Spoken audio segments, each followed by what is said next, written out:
Nilinaw ng palasyo na walang intensyon ang Bureau of Internal Revenue na dungisan ang imahe ng mga profesional matapos magpalabas ng panibagong tax campaign ad.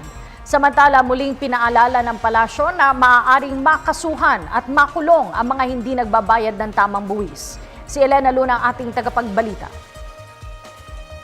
Muling binigyang diin ng palasyo na hindi layunin ng ad campaign ng BIR ang magpahiya ng mga profesional, kundi ang hikayatin silang magbayad ng tamang buwis.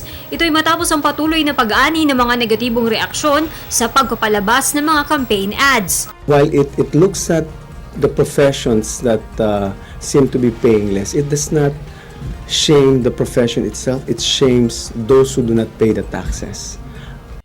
Class that they want to shame, it's those people who don't pay their taxes properly, and as a result, it burdens other people who pay taxes like you and I.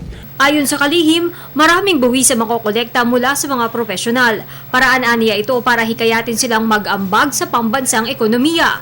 Pero sinabi rin ni Presidential Spokesperson Edwin Lacerda na nagsisilbi rin itong babala. Kasong kriminal ang tax evasion na nangangahulugang maaaring makulong ang hindi nagbabayad ng tamang buwis. This shame campaign did not happen overnight. Matagal na natin iudyokan ang mga self-employed na magbayad ng wastong tax. So, this is one way of making sure, short of filing cases, before we file cases against those people who do not pay the proper tax, this is your opportunity to pay the proper tax now. Kada 2 linggo, nagsasampa ang BIR ng reklamong tax evasion sa Department of Justice.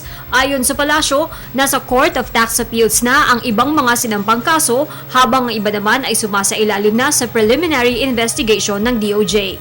Para sa Telebisyon ng Bayan, Elena Luna.